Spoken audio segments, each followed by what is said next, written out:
preview is brought to you by Full Sail University. Hey guys, Nick here for Rev3 Games, and I'm joined by Jackie Talbot. Hello. And very recently, we got to play a big old chunk of Call of Duty Advanced Warfare multiplayer. Yep, that's right. We went to the reveal event last night. Yes, the multiplayer reveal. And so you are kind of known in our office as like the Call of Duty expert. The expert because I play it. Yes. Yeah, because I actually have time to play it. Right, exactly. I have to admit, I fell off the series after around Modern Warfare 2. That seems pretty typical, I think, for most people. Modern Warfare 2 was the peak, and then everything after that was mostly for Call of Duty fans, not video game fans. So I guess the big reveal is some of the stuff that we saw in that very first single-player teaser stuff that they rolled out is obviously going to be part of the multiplayer. So the Exoskeletons, which they call Exos, are in multiplayer, and basically what it means is you've got a sort of jump jet-like double jump thing. So they wanted to introduce a lot of things that aren't naturally in human abilities. Right. So they added this whole exo thing, which allows you to launch grenades crazy far. Right. You get your booster packs like you see in Titanfall. Right. So that's okay. Elephant in the room, right? Like the first time you see the locomotion in Advanced Warfare, it's impossible not to think of Titanfall. The double jump feels a little bit like Titanfall's. Yeah. There are differences. So there's three components of the boost system. You hit A twice to do a boost in the air, obviously. You can click the left stick to do like a strafing boost, so like strafing in and out of buildings in midair, which is actually really cool. It's kind of like a booster that'll just kind of like get you a little faster. Yeah, something they showed in that first trailer was someone being chased by a player with a knife and boosting into the air and jumping behind them and shooting them, which is like really goofy. If you can manage to get those kind of maneuvers down, it's pretty dope. Right. And then the third thing is there's a boost slam. So when you're in the air, you can hit B and slam down into the ground and kill people.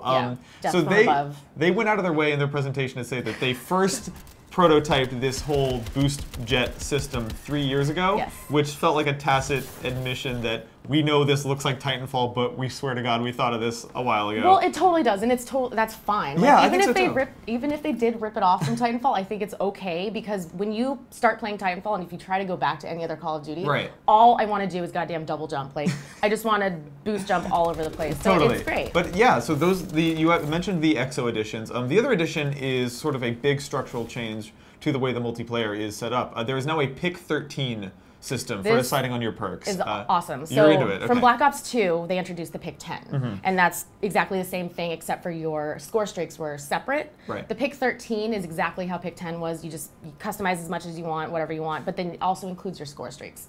So you can decide to, if you want, have just one score streak and then put the rest of it as attachments on your primary weapon. You can totally balance that out. So it's taking the Black Ops 2 pick 10 system, which I thought was excellent, and I think most people would agree. I hope, because it's great, and they brought it back for a reason. I think so.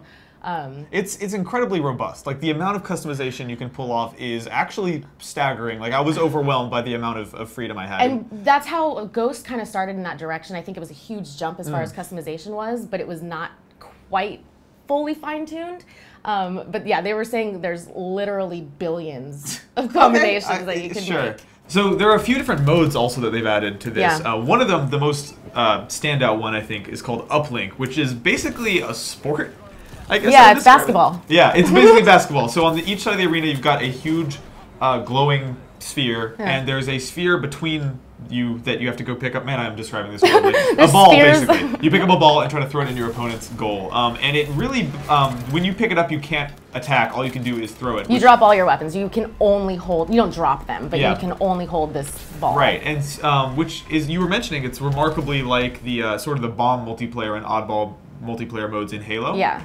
This whole game feels a little Halo-y, actually, in They're some pulling ways. in from this is, I think, very typical of Call of Duty. They pull in a lot of elements from a lot of different games, and they're typically good stuff. And we should note that, like, this is Sledgehammer's first Call of Duty game, and they talked a lot in the presentation about the 3-year cycle and how that gave them time to actually do riskier, weirder stuff. And I think that actually proves out in what we got to play. It actually does genuinely feel like a non-standard, non-annualized iterative Call of Duty thing. I think it's definitely evolving a lot, and we did see this, a big jump from Ghosts, from, the last Call of Duty to Ghost. There was, I think it changed a lot, and it brought in a lot of new elements, but it was just not, like, it was like, just not quite there, and this feels like they took Ghost and just finished it almost. Sure, yeah. Because a lot of the things that I was mentioning, or that I saw from the event was map design. Okay. You know, back in Ghost, we saw that there were bigger maps and more vertical. And a little taller, yeah. A lot more verticality. Verticality didn't necessarily make sense for your maneuverability in Ghost. Right. I was really excited about it because that's something that they didn't really address before. It was very like directed and, you know, just like level,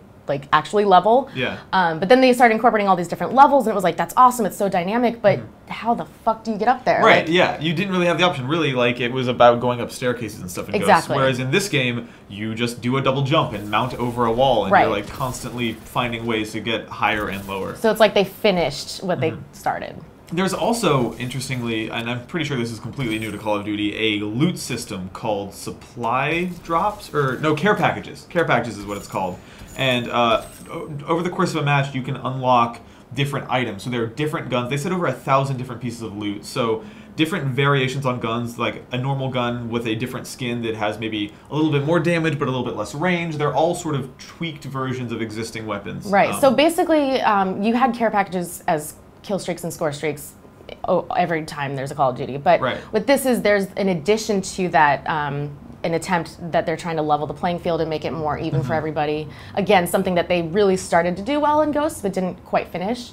But these supply drops happen kind of at random. They're rewards. Right, right. So one of the different care packages you can get is a reward that I actually unlocked. We have footage of it, where I got a orbital supply drop for free 6 minutes into my next match. But in addition to that, you can get gear for the character you're customizing. So I got a really hideous pair of yellow Oakley shades that I put on my character. Oh man. Oh man, she looked awful. But yeah, lots of gear to customize. I personally am not crazy about the way any of the characters looked. Like they really touted this virtual lobby thing where you can scroll through other players' characters and see what they look like. So this was an interesting addition because in Ghost, again, they added this customization with different tops and bottoms and outfits and whatever. But you couldn't see it. You literally never saw characters. So they're like, why don't we add a virtual lobby so you can scroll through and see what actually people are doing. Totally. So, and maybe it was just that we were all new to the game, but looking at the other characters in our lobby, none of us looked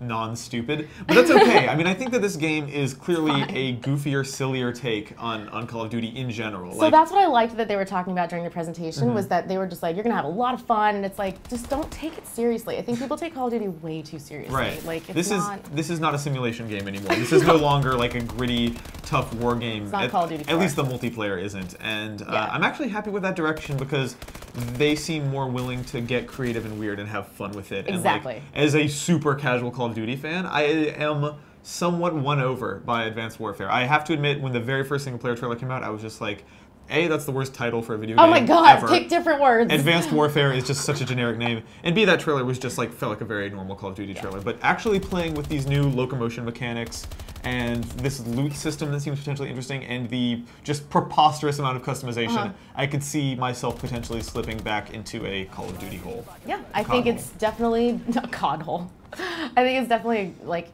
I said, expanding on Ghost, and Ghost was a great step in the right direction. It was just unfinished.